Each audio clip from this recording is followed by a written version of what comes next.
Good morning, friends from the not so balmy Pacific Northwest. Hope you're doing well from wherever you're coming in from, and whether live right now or in the recording of this. My name is Dr. Jared Swigart, and I'm the executive director of the Global Immersion Project. We're a peacemaking training organization that trains everyday peacemakers and reconciling leaders to mend divides. And the last 12 years, we've been heavily invested in the crisis between Israel and Palestine, building delegations of U.S. American leaders and immersing them into the epicenter of this particular crisis, not only to see the needle move in the direction of a just and lasting peace in Israel and Palestine, but also to train U.S. American faith leaders for the work of peacemaking and conflict transformation from within the trenches of that crisis. And so the friends that we're bringing into these conversations in the next few weeks through a virtual immersion are the peacemakers, Israeli and Palestinian, Jew, Christian, and Muslim, that we've been training with for years. And we're creating space here on Global Immersion's channels for the perspectives and the experiences and the invitations of our Jewish and Palestinian, Muslim and Christian peacemakers in their words. They're coming at us from the trenches of this war. I've got Jared Goldfarb, and I'm going to bring him into the conversation here just in a minute. Jared, I see that you're with us. I want to frame a couple things though before I bring Jared in, just to help us, I think, get our bearings around today's conversation. One, I'm paying attention to the ways in which language is being used, of course, in the commentary offered around this crisis, and the language that's being used often dehumanizes, demonizes the people that we disagree with, and glorifies or deifies the people that we stand with. And one of the things that I appreciate most about Jared is the way that he is very careful about the language that he uses, coming at us from a Jewish historian and theological perspective.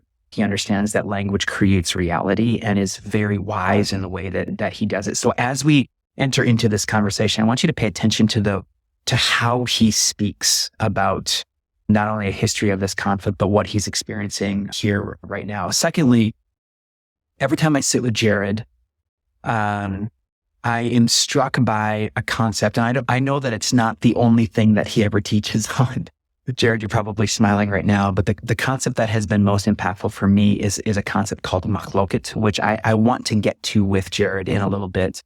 In short, it's this notion that the machloket, it means part or particle, as I've learned from Jared. And whereas shalom, it means whole or wholeness. And one of the things that I have admired in the way that Jared lives, loves, and leads is with this concept of machloket, understanding that he has a part and I have a part and you have a part of truth, and that Jared's experience is as true as my experience is as true as your experience. And in the Jewish tradition, when we come to the table, we come bringing the parts that we have with us, and understanding that they're incomplete. And the way that we're going to grow a better understanding, a more righteous understanding, a more nuanced, holistic understanding is when we come into the space with the part that we have, and together we spar with one another to a deeper understanding, which means that we have to understand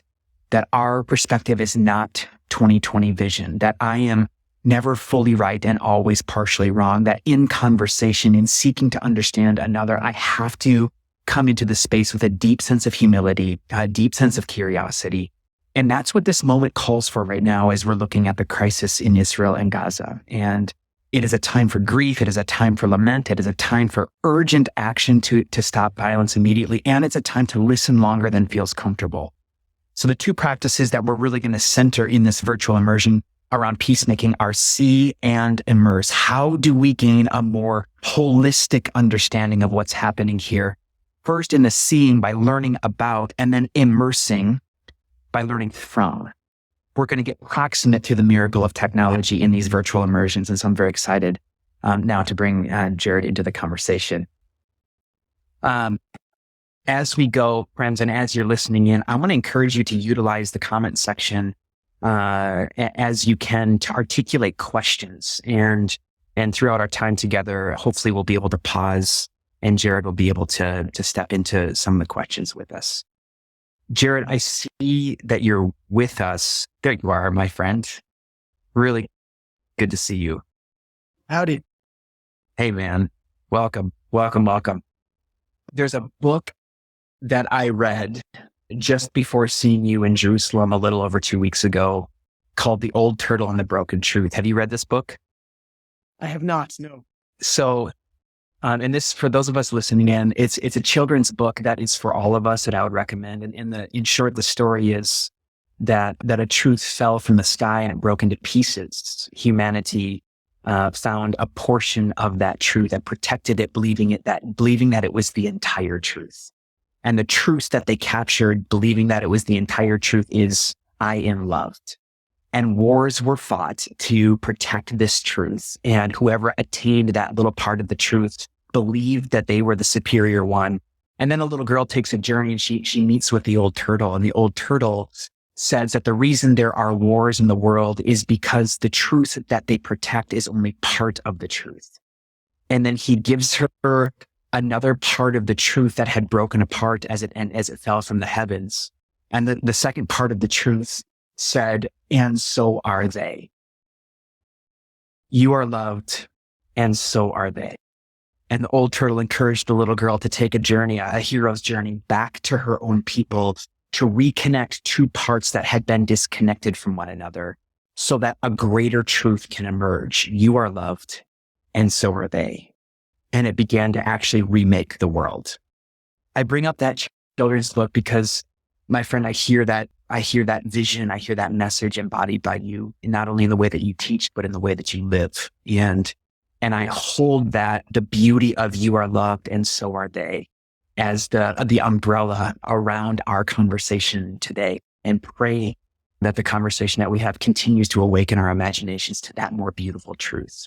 And so, welcome to this conversation. My friend, I gave a little bit of a preamble. You probably were closing your eyes and grinning and shrugging a little bit as I'm talking, but I'm grateful for you, and I'm grateful for the role that you played in my life and in the lives of many of the peacemakers that I've brought into Israel-Palestine over the years.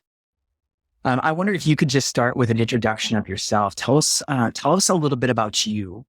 Tell us a little bit about, I think, your journey of finding home and a sense of identity. And then tell us a little bit about the work that you do. Most notably, in your work as a peacemaker, you hold the tools of history and theology. Those are the tools that are in your hands and that you've been honing over time. So bring us into the life of Jared Goldfarb, if you would. Thank you so much, Jared. Thanks for the invitation and for the very kind words. And it's so wonderful to join you on this conversation and to see that apparently our years of friendship and cooperation paid off, because I think you teach machloket better than I do at this point. That's only a compliment to the teacher then, my friend. I'll give a brief introduction to myself and the work that I do, and hope that folks will see that the two are deeply entwined. As I often share with my students, you can immediately hear from my very thick Middle Eastern accent that, of course, I am not originally from Jerusalem, where I live now and have called home for almost 30 years. I'm born and raised in New Hampshire by two Jewish parents who were originally from New York. And so while they grew up in both a generation and a geographic region that was quite, or shall we say, slightly more rich in Jewish community, Jewish values, Jewish stimuli, growing up in New Hampshire as a Jewish kid was a little bit of a sort of a lonely, somewhat shallow experience, in the sense I just didn't have as many resources to develop a sense of Jewish identity or religious identity or communal identity. So it was living in Boston for a number of years, both during and after university, that I finally encountered a Jewish community that was really something to be beholden in terms of its vibrancy, in terms of its breadth, sheer numbers. One of the things I realized was that with all of the opportunities to engage in different forms of Jewish life, whether it was learning, whether it was synagogue attendance, holiday observance, all sorts of things, there was one component that I started to see and hear about amongst the community that I had never read before in a personal way, and that was spending time in Israel as sort of a foundational element of one's Jewish identity. So after working for a number of years in Boston, I decided that it was my turn to have that experience. I wanted to come and just soak up whatever I could from the land. And so I came in the mid-90s, and here I still am. So in short, there is something that I'm sure many visitors and those who have stayed would agree that is quite captivating, and something very, very, very powerful, both in terms of its day-to-day culture and experience, just literally breathing the air of this land that has seen so much for thousands of years. But in a more meaningful way, something that really gets to the core of who we are, certainly who I am as a Jew. I think many Christians and Muslims often feel very similar when coming to this land and experiencing archaeological sites, sacred spaces that really reflect the narrative that many of us were raised on, we believe very, very deeply. And so my identity journey, my faith journey took a rather unexpected turn in the fact that I never left this place. And for the last nearly 30 years, I have built a home here. I have raised a family here. And I have found a profession that I would have expected. And that is predominantly the world of education. Originally, I was somewhat intrigued and obsessed with the world of Jewish learning, specifically the rabbinical tradition of extrapolating and interpreting texts to understand how to live a Jewish life, or how one could live Jewish life. And it was through that deepening of my own sense of Jewishness that I started to notice that I was building a very comfortable, very beautiful bubble around myself and my existence here in Jerusalem. And while it was very cozy, and I was extremely happy to finally have a sense of Jewish community and belonging that I had never experienced before, it was somewhat limiting, especially as I would venture beyond that bubble and recognize that there are so many other identities, communities, faith narratives that this land has given birth to. And so as I started to explore my sense of home, this new space that I was calling my own, I realized there was so much more to learn beyond my Jewish self and community. And so I started to delve more into history and other faith traditions, basically the politics, the geopolitical war that has played out here for centuries. And so for most of the last 15 years, I've predominantly focused on teaching those subjects, all the while tinged in my background in Jewish studies and Jewish living.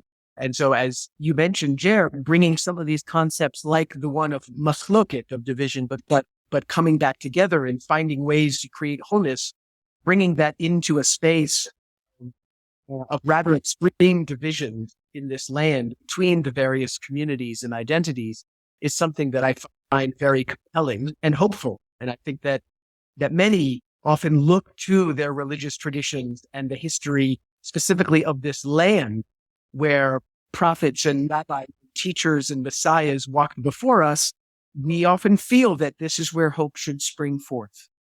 Yeah, thanks for that, Jared. I want to come back to the integration of history and theology in a little bit in the way that even you're understanding the crisis as it's unfolding right now. We began this virtual immersion last week, again, just in an attempt to amplify the stories of Palestinian and Israeli peacemakers like yourself who are in the trenches of this war, and creating some space for you to articulate this in your own words. I recognize that there is risk involved even in this conversation. And there are many of our friends and colleagues who can't take the risk at this time to step into a conversation in a public way like this. And so for those of you who are listening in, Global Immersion is actively working with them to try to figure out how we can more anonymously get their voices into the world and to amplify them as well. I think that one of the things I'm paying attention to since I've been home, Jared, is, of course, the way that in the West, we love to import the violence and the crisis between Israelis and Palestinians into our own streets. And unfortunately, at times, that looks like the violence that descended upon a 6-year-old Palestinian boy in Chicago. It's descending in my own community as Muslim sisters are terrified to walk up and down the sidewalks of our streets here wearing hijabs. I'm also seeing it in the fear of my Jewish community here, and recognizing that what is happening right now has awakened a level of collective fear and trauma that few of us who reside outside of the Jewish and the Muslim space, and even more specifically, the Palestinian space, we just don't understand the collective trauma that October the 7th unleashed, specifically for the Jewish community. And we heard much about this from a Palestinian perspective from Munter Isaac. If you haven't listened to that or viewed that conversation, please do so on the Global Immersion channel. It was absolutely breathtaking and so critical. I think that what's happening over here is that people are jumping to their premature conclusions. They're grabbing hold of their ideologies.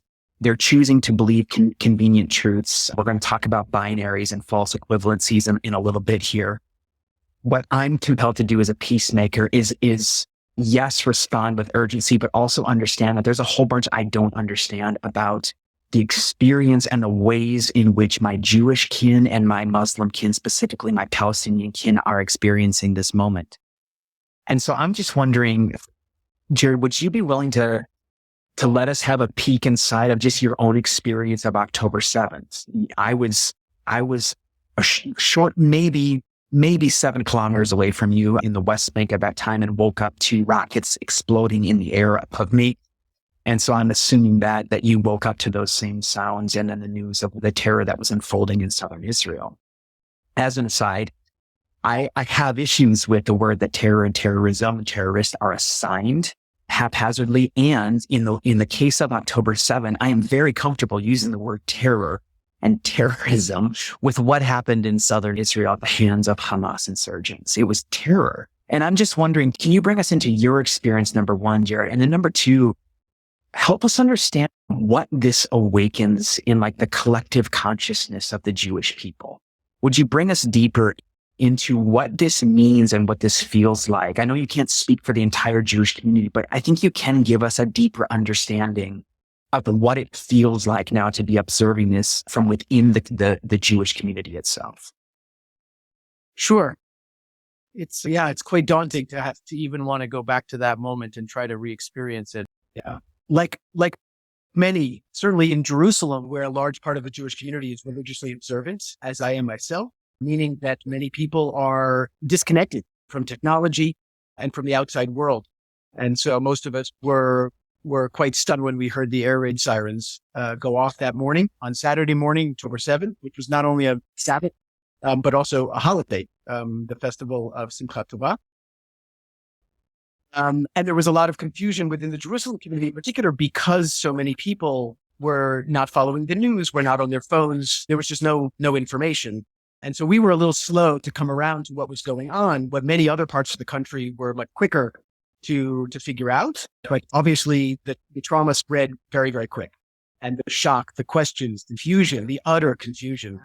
And so as that essentially spread, sort of the first, I would say 48 to 72 hours were a sort of a strange dichotomy between the utter unexpectedness of such a devastating, violent attack, given that we in Israel, specifically Jewish Israelis, usually live an existence of confidence in our ability to defend ourselves. Right? Part of that Zionist narrative that led up to the foundation of the state of Israel in 1948 was essentially creating a space where Jews would no longer have to fear anti-Semitism and pogroms and hatred and all of those things that Jews are sort of often used to experiencing throughout history and around the world. And so it was a little bit of shock to recognize, although a bit slowly, that system had somehow collapsed or had been outwitted. Nobody was really sure at first. And so there was that side of it. But I think the other side of it, which is very interesting and I think playing stronger right now, is that we very quickly slid back into that historic Jewish narrative of trauma. That in fact, this is part of the Jewish experience, not something I think anyone is proud of or content with, but certainly recognizing that there are always threats to the Jewish existence. And that was in a way sort of proof that even having a state of Israel, even having a Jewish home, we are not immune to attacks such as the one that experienced on October 7th. That sort of slides back into a more traditional historical narrative of trauma and victimhood.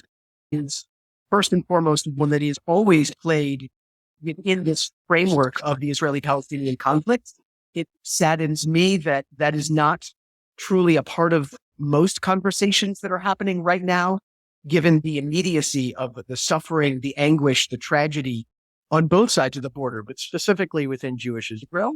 And part of the reason why that saddens me, and I think it challenges me, is because it then immediately leads to that sort of gut response of, we need to fight back, we need to punish, there needs to be a price paid for what is constantly being wrought upon the Jewish people. And so we saw, as our leadership is already somewhat fraught with divisions and crises that we have been experiencing in the state of Israel since basically last November, it's January, when we saw our democratic process being challenged from within. As that leadership fumbled and struggled, I think most Israelis now feel that they failed, both at the general mission of protecting the borders, the sanctity of the state of Israel, and also in the immediate response, dealing with the incursion, the fact that there were many Hamas members that were sort of roaming freely around the land, the sort of the enormity of the deaths and taking place in Jewish communities along the border, and of course, the very quickly mounting numbers of Israelis and non-Israelis who were taken hostage back across the border into the Gaza Strip. And so our immediate response was one of lashing out. And I think it was, in my sense, obviously as an educator, as a historian, as somebody who certainly strives for peace, it was an all too convenient way to sort of fall back on gut instinct to exact a price.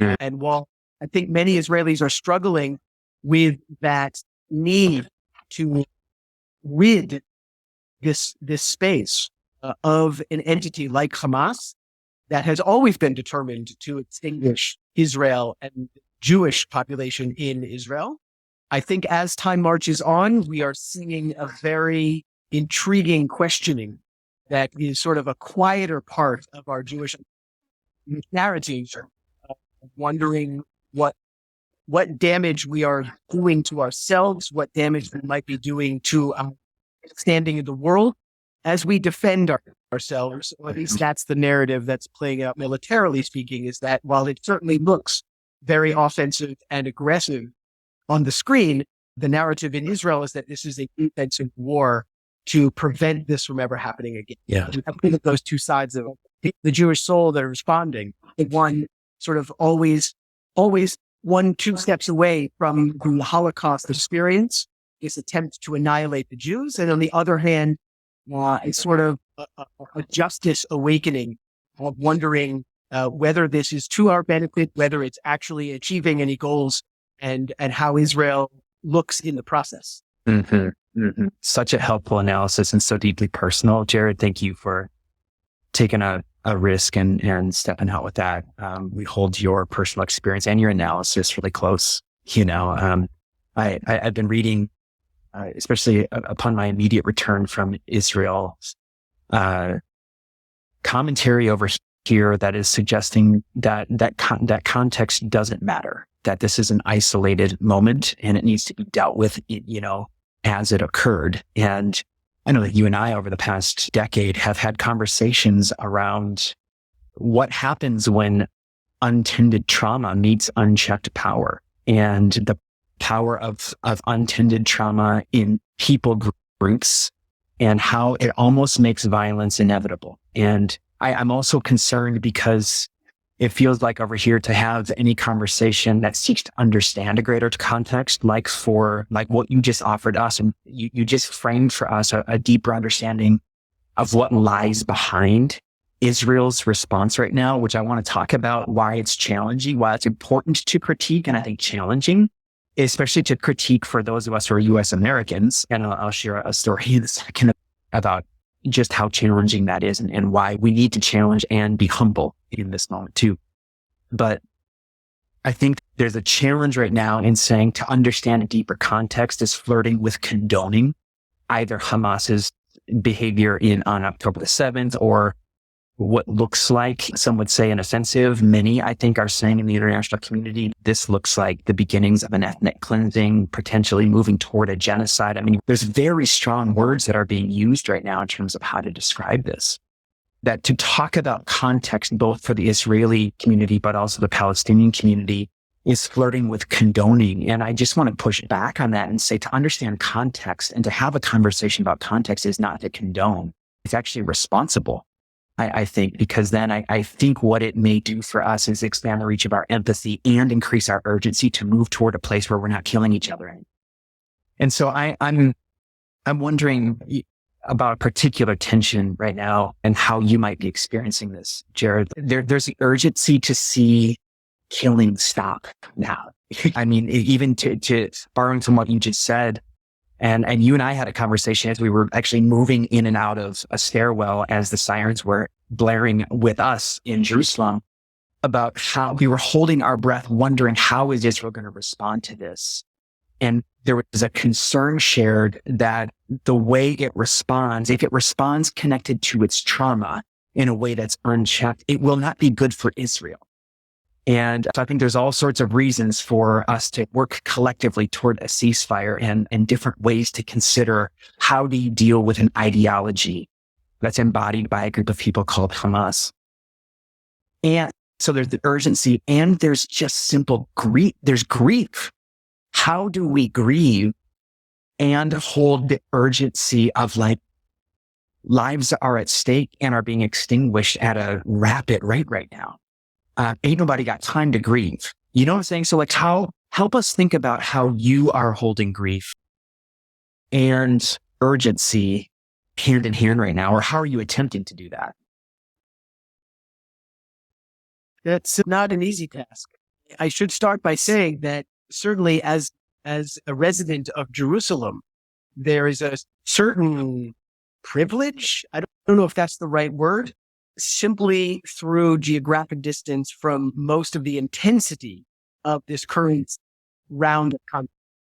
Jerusalem is by and large seen as just far enough off the radar, although we can still have rocket fired at the city and the region around the city, but we are just safe enough away that, as a matter of fact, many, literally thousands of the evacuees from both the Gaza border region and now the northern border with Lebanon, where we're seeing increased tension and physical engagement between the Israeli forces and Hezbollah.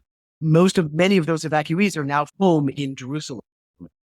That all is to say that I constantly, through my frustration, anger, sadness, depression, I'm trying to remind myself that I am not experiencing this war as many of my fellow Israelis and Palestinians are, who are living in the line of fire or in the most tense regions where this conflict is playing out.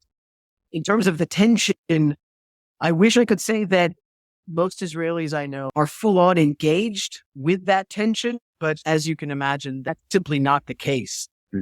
This experience is too fresh. It will be fresh for a long time.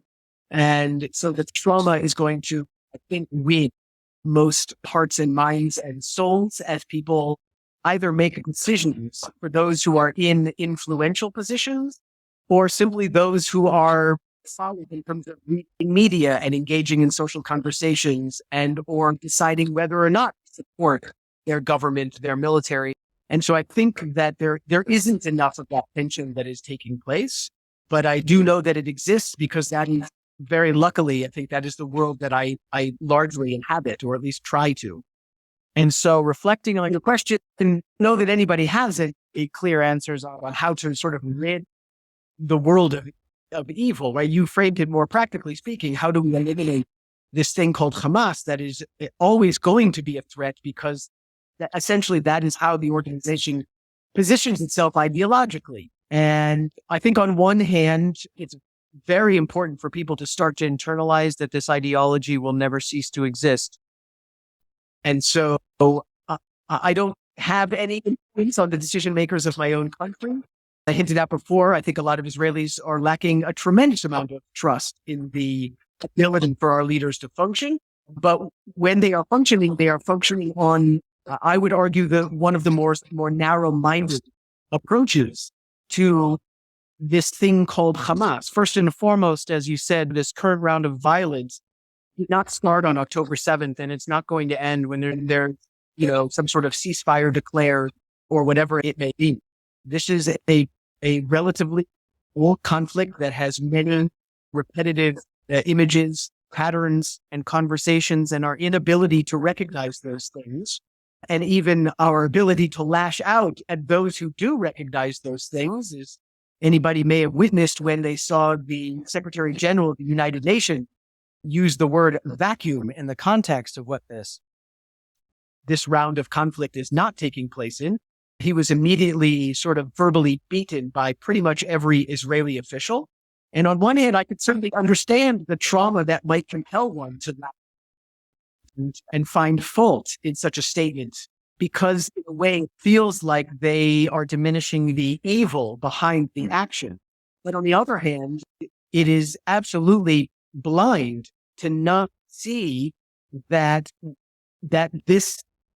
moment of October 7th didn't start then. There is a history here between the peoples. It doesn't mean that Israel has to take responsibility for the actions of Hamas on October 7th, but it does mean we need to understand what led to that point, so that when we declare a ceasefire, immediately we get to work repairing the world, as we claim that we are destined to do. Yes. And so if we do not learn from our mistakes, if we do not learn from these patterns, then I think we are going to be sorely stuck and essentially just setting up the scene for the next round of conflict, be it with Hamas or any other organization. And so I hope and do believe that eventually someone in the leadership, this leadership may have to collapse first, but eventually someone will come along and recognize that, number one, Hamas as an ideology cannot be eliminated from this world. While it may be important, I am not a military expert, I know nothing of that realm, but while it may be important to deal with in a physical way the infrastructure, the weapons, and even the individuals who took part in and continue to threaten violence, I think that the ultimate goal needs to recognize that there must be another path to challenging the ideology of Hamas. And while clearly biased in my opinions, as a teacher of history, it has to come from education. The only way to move beyond this conflict, once those in power decide how it ends, is to find ways to re-educate ourselves first and foremost, and to then engage in education, cross borders through the various cultures and identities of the same, in order to not live that existence of fear, the lack of knowledge of the other, wondering of what the other wants to do to you, which is ironically almost identical on both sides of the border. And so that we can stop playing what we often refer to as the trauma Olympics, where essentially we're more focused on proving to the other that our trauma is worse, and that's why we're afraid of you, rather than sort of open up and listen to the other, hear their pain, share our pain, and recognize that we're not necessarily out to get each other.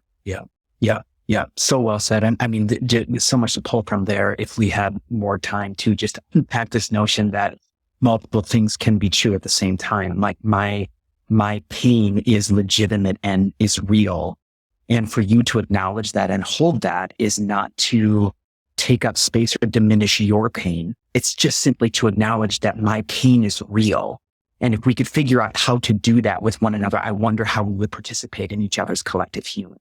And so like I'm struck by, and I know that even in the context based on your and my conversations, you are someone who's critical of a militarized occupation and critical of what has unfolded in Gaza the last 50 years, probably more specifically for the last 16 years. Part of my journey in this conflict is to understand that there is trauma and pain that lies behind an ideology that then finds a manifestation. Usually, if the pain is unchecked, it creates an ideology that manifests in violence. And if we learn from history, and this is where I'm going to get very critical of my own people in my own place. If you look at the history of U.S. American global violence, let's just look at things like Iraq, Afghanistan, Vietnam. It is absurd to think that we can erase an ideology utilizing the same kinds of violence that created it, right?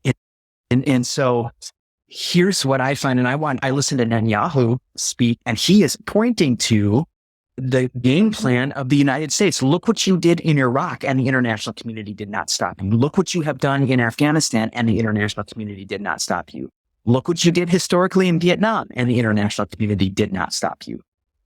And if there's a lesson to be learned, I think if you want to take a page out of the book of U.S. Americans, I would say to Netanyahu, actually look from history and recognize that at the cost of 650,000 lives in Iraq, it did not eliminate an ideology. It reinforced it, and it gave rise to next levels and echelons of violent ideologies. Violence creates enemies. That's it.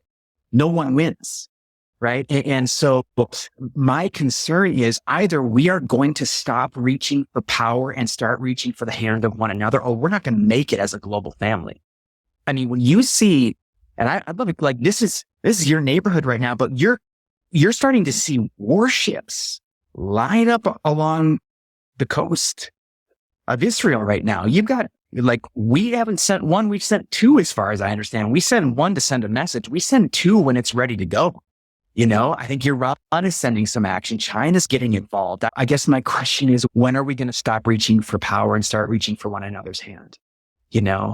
And so, my friend, I'm recognizing I can't speak truth to power and change to someone else's society. My role is to speak truth to power and change to society here in my space, among my people, among American Christians in particular, and American evangelicals more specifically. The journey that we're trying to take U.S. American Christians on in this moment is a perilous pilgrimage of liberation from fidelity to a religion that promotes domination to a faith that propels restoration. That involves becoming people who can see the humanity, dignity, and image of God more clearly in our others, irritants, and enemies. It also involves being able to see and understand their pain and their plight more accurately. It involves immersing into the tyrannical center of one another's pain, not to win, but with tools to transform. It looks like forging relationships of solidarity that transform us, and then where we get to listen for the solutions that have been germinating most often in the souls of those who have been oppressed and occupied by the abuse of power. The solutions have been germinating in their souls, and then once we understand that, then we can begin to understand how to deploy the tools and resources that we have. The movement that we're building here is a movement that's built on a faith that restores rather than dominates. And so I have to speak truth to power in that system, like you are trying to speak truth to power in your system. And so I'm wondering right now, because I also know that you are in solidarity with Palestinians. You are in deep personal relationship with them. You're not just bridging, you are a bridge between these two peoples. And so I wonder right now, Jared, how are you thinking about your role as an agent of restoration and healing and repair? How are you thinking about expanding the reach of empathy among your own people? What do you understand is your role in this moment as a peacemaker to grow an understanding that moves us in the direction of one another rather than toward isolation and more protectiveness and violence? First of all, just want to dispel any illusions that I have any influence or play in my own society beyond, a few close friends and colleagues. I wish I had that sort of effect on humanity, but I'm not sure it's the case. But I will forge ahead and keep doing what I think needs to be done. And that is this. Back up one step to explain for folks that maybe are less familiar with culture and society here in the Middle East. Unlike in most Western countries, especially in North America, we are extremely tribal in nature. It's something that can be very, very beautiful. When we talk about historical narratives and faith traditions and identities, those things come from a very personal sense of right? Meaning I inherited the right story. I was given the way to lead a just and proper life. by my ancestors, by my prophets, by my rabbis, by my messiahs, whatever it is. And so we find ourselves deeply entrenched in beautiful identities and stories that we tell generation to generation, but they sometimes can close us off from understanding that there are other tribes in the neighborhood. And so we get very, very tribal here. And ironically, I think one of the things that we need most is what many of you in North America sometimes, not maybe right now, but certainly historically have taken for granted. This concept of a melting pot, of multiculturalism, diversity among societies, things that we do not experience on a day-to-day basis in the Middle East, not Israel, not Palestine, not any of our neighboring cultures. And so I think that's one tool that, first of all, we can learn from the U.S. and from Western cultures in general, that at least try to experiment with that concept and trying to implement it here in the sense of not feeling like the only way to pursue a narrative is to essentially define a community within boundaries. To say that all other ideas must be kept on the outside in order for us to excel at who we are. And so that concept, I think, can go very, very far here. And that is at the core of a lot of the educational work and activist work that I am engaged with. And so when I say I'm ready to move forward and continue doing what I do, again, it's not really me so much. It is the endless, countless organizations that are, while maybe struggling at the moment, to continue in their activities of encounters and engaging and listening and learning and challenging each other. They are still doing so and will continue to do so long after this round of conflict is over. They are not sexy media soundbites. They are hard to find unless we're looking in the right spaces. And so what is not making international media, certainly not right now, are the amazing communities in Israel and in Palestine who are engaging with each other, not necessarily directly about the conflict even. It could be on shared natural resources and trying to figure out how to deal with sewage. It could be on creative new political movements to challenge the somewhat no longer inspiring, doesn't seem to be very popular anymore. It could be simply faith narratives, bringing people together. Once you open up the other person's Bible and recognize that so many of those stories are similar to the ones in your own texts, it's very easy to sit down and start to engage with that person about our faith traditions. And so it's these kinds of activities that I truly feel are the path forward beyond this conflict. And so despite my difficulty in doing anything normal on a day-to-day basis, and again, that's coming from a place of privilege, right? Being in Jerusalem, where I don't feel physically threatened day to day, but despite that difficulty and, struggling with the depression that everybody's feeling right now, the one thing that gives me hope and gets me out of bed are the meetings and the check-ins and the planning for the future, both in terms of the action on the ground, but also for me as an educator of knowing that eventually students will come back, educational programs will come back, tourists will come back, and they all need to be exposed to and engage with sort of multi-narrative, cross-border experiences and encounters. Mm-hmm. And that's what gives me the sense of we'll come out of this on the other side. Yes. Even if we're set back, we'll come out of it and we have a path forward. Yeah, man. Last question, Jared. Thank you so much for the gift of your time, your friendship, your perspective here. I think along tribalism, there's been a long history of Christians, Jews, and Muslims highlighting our differences and what we don't hold in common versus what we actually share. And my work has brought me deep into the Abrahamic movements and have found that at the center of our movements, we are in lockstep. And so I wonder, speak to North American evangelicals right now from your vantage point and understanding that you're talking to a group of people who have for generations been unequivocally pro-Israel I think both connected to a theology that is probably a self-serving theology. I think evangelicals think that by being pro-Israel, we get God's blessing too. And if we don't, then something bad's going to happen to us. I also think that evangelicals think that to support Israel and unequivocally means like we actually don't critique, we don't offer accountability.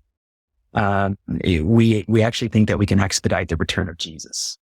And that's real theology that we're navigating over here, making it very hard for many U.S. American Christians to hear a critique of this violence and to hear people like us calling for a ceasefire, because for many evangelicals, this is the violence that we've been waiting for. Like this, we're coming to the end times, Jared, don't you know? So and I don't mean to be haphazard about that at all. That is very real. And that is a very strong theological foundation that many people are standing in. However, I'm also watching many U.S. American evangelicals in this moment. I'm watching the pores of their souls open, and I'm sad that it's taken this level of horror to get there. But I'm watching the pores of their souls open to the point at which they're beginning to ask, is God honored by our endorsement of violence to accomplish our means? So there's an opening here, I think, with American evangelicals to move in a direction from pro-Israel, unequivocal pro-Israel, to pro-human. And I wonder, my friend, how would you encourage us as evangelicals who are asking those questions and feeling that dissonance and leaning in? How would you encourage us to continue to take that journey toward pro-human right now? Great question. I think the best way to answer that question is to go back to the concept that you introduced before we even began this conversation, and that is machloket.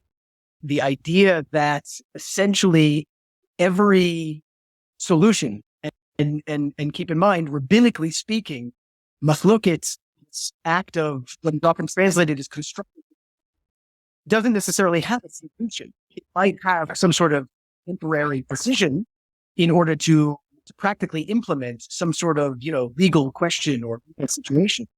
But the rabbinic Jewish historic rabbinic tradition teaches us that one of the ultimate goals of machloket, of engaging with each other around debate and disagreement and difference, is to always be engaged in machloket. That is the ultimate goal, is to consistently be engaged in the conversation, not to win or to lose. And so while we can certainly find biblical precedent in all of our faith traditions for winning and losing, we all have a God that has been, or maybe continues to be, a fosterer of conflict of some sort. Our biblical verses are not vague in that sense of, inheriting a land and wiping out the enemy and challenging those that don't belong, et cetera, et cetera. We are those who are committed to a religious life and to a biblical study, always know that there is tension within the text between that God of vengeance and war and the God that commands us to pursue justice. And so maybe we can't rid the conflict out of our world, given that, for better or for worse, it is rooted in our historical texts and traditions. But we certainly can try to balance it out, if not overpower it, with the messages that clearly jump off the page, that we are commanded to look out for each other, both within and without, as we read over and over again in the Hebrew scriptures, for you were strangers in the land of Egypt. And so it is those principles of faith that must guide us forward. And so in machloket, we don't all necessarily have to agree on the path, and we don't necessarily have to agree on the balance between the need for boundaries, political structures, military systems. But I think we must agree that we need to live out the full version of our biblical traditions, which includes all of those commandments and principles that force us to engage and look out for each other. And so I personally don't have as much experience with sort of the evangelical world of Christianity, given that much of the academic experience in the Holy Land for Christians tends to be the Catholic institution. And I think that is simply a reflection on the investment that they have put into that realm. But nonetheless, we have a tremendous amount of evangelical tourism that takes place in the Holy Land.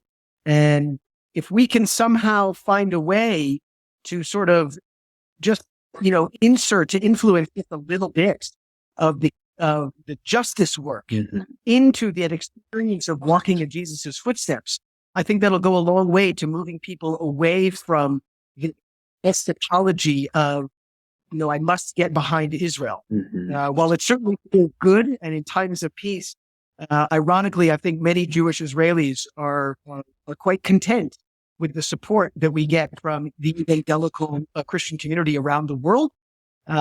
It's a time like this where I think we need to do our part, in addition to the evangelical community, to say that sort of being one-sided, both in terms of the conflict, Israel versus Palestine, but also one-sided in terms of our biblical traditions, is not really being true to our faith identities.